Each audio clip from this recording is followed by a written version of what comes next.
very unfair. But we're going to always be there to help. The Afrikaner Exchequer rights to South African broadcasting. If this Afrikaner resettlement issue is resolved, you're going to go into a room after this. You guys are going to talk. If it is resolved, what is the potential for the future-looking relationship between the United States? It's got to be resolved. It should be resolved. It's a little bit bad when you see a stadium with 100,000 people in it, because that means it's more than just a little movement. It's a pretty big movement in South Africa. So it has to be resolved. It'll be the end of the country if it's not resolved. But is there potential for the relationship moving forward? I hope so. That's why I'm here. In November. I mean, I'm not here for my health. I'm here to see what it is. No, I'd like to see. I have friends. I can tell you, Ernie Els and Retief Goosen, they feel so strongly they wanted to be here on behalf of South Africa, not on behalf of me. Yes. And, you know, they said, can we be here for this? Because they love the country. Ernie, do you guys want to say a couple of words? I hate to put you in this. This is tougher than sinking a 3-footer. They have, and they've sank many 3-footers. Thank you, Mr. President, and thanks for the honor of being here. We've known each other a long time. We have spoken. You know, we're proud South Africans. I still have my South African passport. You know, we travel with this passport, you know, and I got my visa here. So, you know, but we want to see things get better in our home country. That's the bottom line. It's been 35 years since the transition. President Ramaphosa was right in the middle of the transition time in 1990 and before that. So it's been 35 years of ANC government. And I know there's a lot of anger, you know, through the transition. There was also a lot of stuff happening in the apartheid days. You know, we grew up in the apartheid era. But I don't think two wrongs makes a right. You know, President Mandela, when he came out of prison for all that time, didn't come out with hatred, you know, and really unified our nation through sport. You know, we won the Rugby World Cup in '95. 4 times. We won the African Nations Cup, soccer. You know, we won some majors as golfers and so forth. So what I'm trying to say is, you know, this has been a long time coming. That's why we really wanted to meet you, meet the administration, and see our way forward, because we still want to see our country flourish. You know, we've got some great things going on. Business is getting involved with government. Farmers are getting involved in local municipalities, trying to rebuild some of the infrastructure that's been decaying for a long time. So there's a lot of coexistence going on and help from a lot of areas. But I feel we need the US to push this thing through. We've got a great ally if we can have the US. It's always been an ally of South Africa for a very long time. Even in the days of the war, you know, up in Angola, you know, you guys helped us. So very important for us to have your support and you know, get the change we need. Where did you do that well? You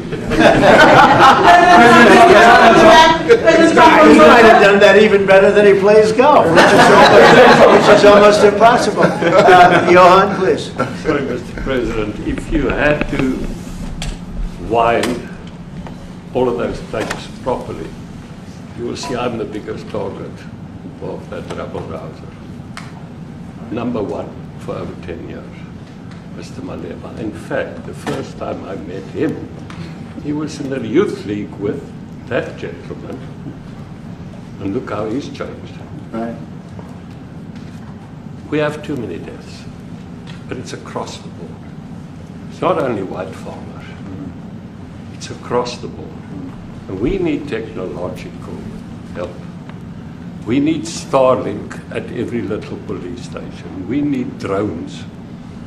I actually got drones donated for the peace parks to stop elephant and rhino poaching. And his predecessor stopped the importation because he said the United States would spy on us. I mean, US basics, the ridicule. So if you can help us. Remember, sir, you and I lived in New York in the 70s. We never thought New York could be what it became. 2 commissioners, a tough mayor. We need your help to stop this awful killing. But it's across the board. Ernie is right now building a house in George.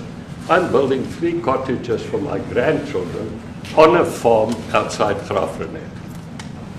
I often go to bed without locking the door. And we have a serious problem with illegal aliens who stream across the border. And if you really look at our statistics, a lot of these murders, firstly it's unemployment and illegal aliens. And then I met Vice President Watts many years ago, the Charlie Rose show. My wife loved the book. And she reminded me this morning that you emphasize in cities, and there's a culture of dependency that develops. I remember you discussing it. Now that's our problem. If we don't get our economy to grow, the culture of dependency and the lawlessness will increase. I've again been against apartheid all my life, and I'm their #1 target. Please just Google my name and Malema. You'll see it, sir. He marched on the farm. But the crime is bad. The crime is terrible, sir, but Mr. Steenhuisen won't admit to it, but he runs the Western Cape, where I live. And the biggest murder rate is in the Cape Flats. Gangs. We've got gang warfare. Like your M33, whatever these guys. We've got equivalents there. But we need your help, sir. And we need Elon technology. Well, one of the real areas of support is really in investments. We've got to grow our economy, because through growing the economy, we're then able to create more jobs. Because crime really thrives where there is inequality and unemployment.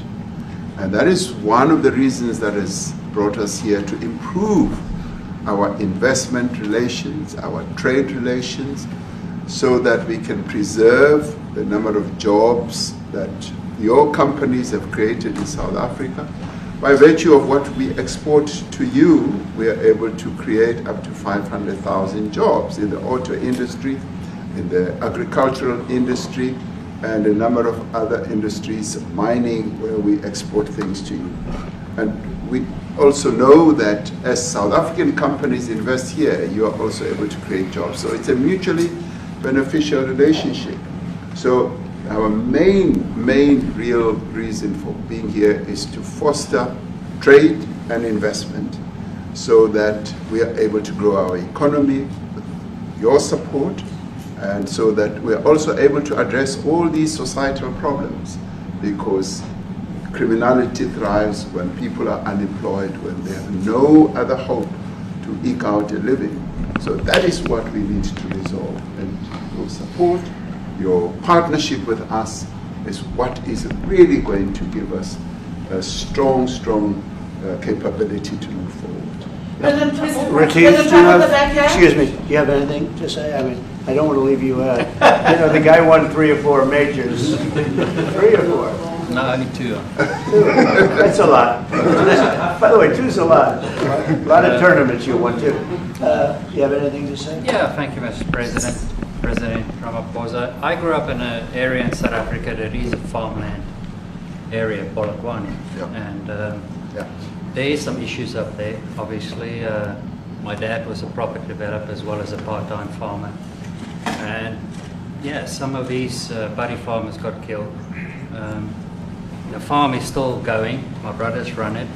But it's a constant battle with farms they're trying to burn the farms down to chase you away. So it is a concern to try and make a living as a farmer. And at the end, without farmers, there's no food on the plate. So we need the farmers Your to brother produce loves the food. farming, right? He wouldn't do it. He wouldn't even want to do what you're doing, right? They love farming. They don't want to leave. But it's a struggle.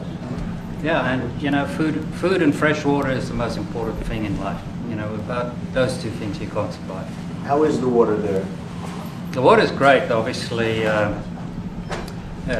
the water comes out of the borehole, out of ground for us down Right. there. But yeah, it is a battle to get the water out sometimes when all the equipment gets stolen all the time that you're trying to get the So water does out. your family and your brother, do they feel safe on the farm? They live behind electric fences, try and be at night safe. But it is constant whenever you leave that something could happen. And There's nowhere to live. both of them has been attacked in their houses. My mom's been attacked in her house when she was 80. So it is difficult. But the guys live a great life despite everything going on. Someplace. President Trump, I brought along the president of the largest trade union in our country, Ziggy Solosi, because she leads many, many workers, more than 1 million, 2 million workers. And maybe we should give her a chance to say something because she's come all the way to join us. Thank you very much, Mr. President Trump, Thank you. for having us, and President, for extending the invitation to us as organized labor. And I must say that we are here to support the initiative that has been made by our government with business, of course, as organized labor. We've been coming to Washington on the AGOA trade relations in the previous regime. And I think at the center of it all, for me, it is exactly what Mr. Rupert have said, the importance of us growing the economy.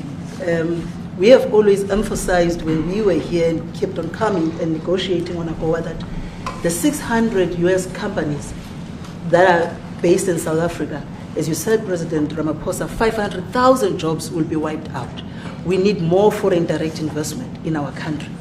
We are not just talking about those that will lose employment, but we are talking about over 40% of people that are unemployed, that have no hope of ever finding a job. And we think that, correctly, as they have said, that we need to deal with the issue of porous borders in our country, so that everyone that comes in is documented.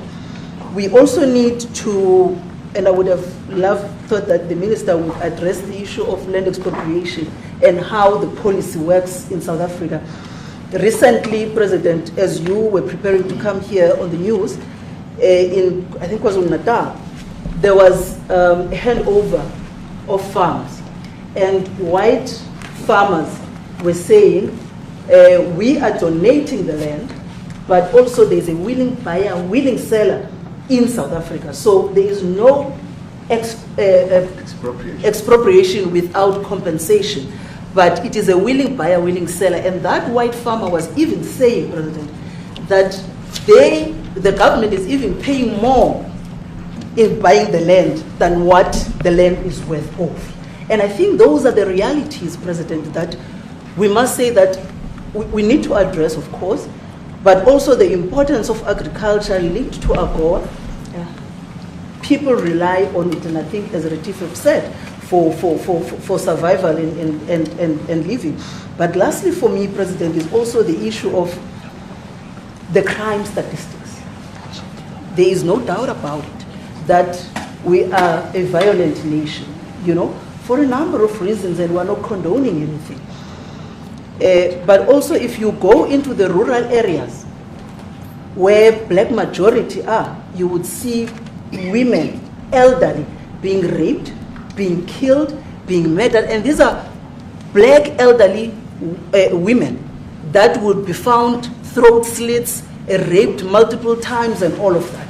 And the problem in South Africa, it is not necessarily about race, but it is about crime. And we think that we are here to say, how do we, both nations, work together to reset, to really talk about investment, but also help us in how we can have the technology and everything that is needed, President, to really address the levels of crime that we have in our country. Thank you very much. Thank you very much. President Trump,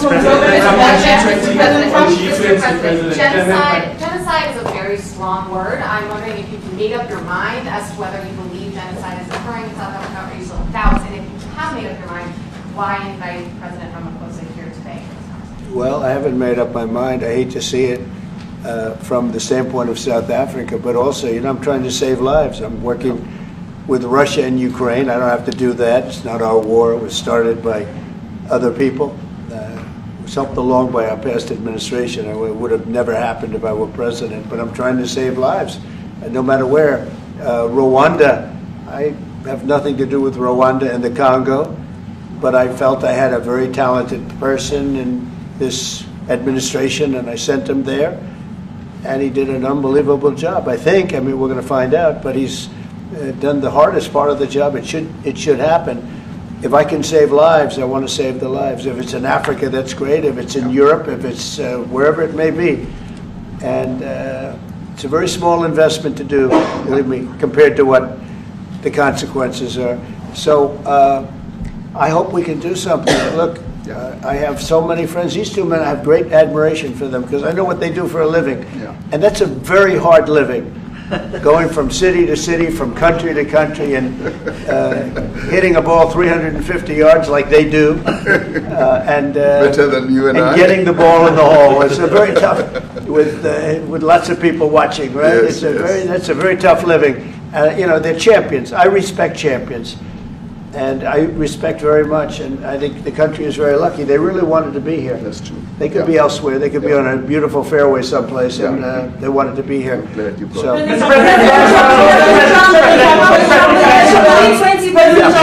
My name is Yanda Ngobo from Newsroom Africa in South Africa. Good. How important is it for the United States to be at our G20 summit in November, given the relationship between our two countries? You just heard what has been said to you just now. Are you coming, and are you preparing to come? So without the United States, the G20, just like the G7, used to be the G8, but brilliantly they threw Russia out. It would have been a lot better if Russia was in. You know, a lot of people would say, oh, that's not it. Because if Russia was in, you probably wouldn't have this war. And if you had a different president, you wouldn't have the war either. But we have a G7. It's important that the United States is at both of them. I think without the United States, it's I really believe it's not very important. It's not the same meaning.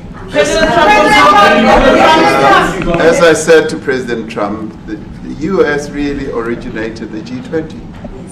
And it's important that the United States continues to play a key role in the G20. And we are privileged to be the president of the G20. But we are even overjoyed that we are going to hand over to the United States, who are the originators. And for that reason, I expect the United States to continue playing the leadership role in the G20 together with other countries. And I've said when I initially spoke to President Trump on the phone, I want him to come to South Africa for a state visit, and I also want him to come and participate in the G20. And I want to gladly hand over to President Trump to take the leadership of the G20 forward in November. Thank you very much. Thank you very much. Thank you.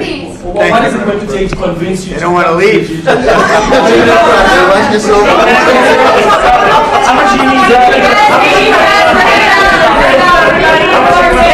Everybody, please keep moving. Thank you. Keep moving. Thank you. Moving. Keep going. Keep going. Thank you. Thanks, guys. Thank you.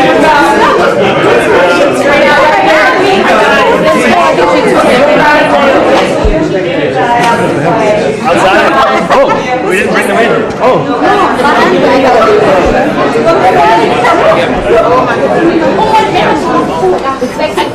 No, eventually you tell me space that's it. No,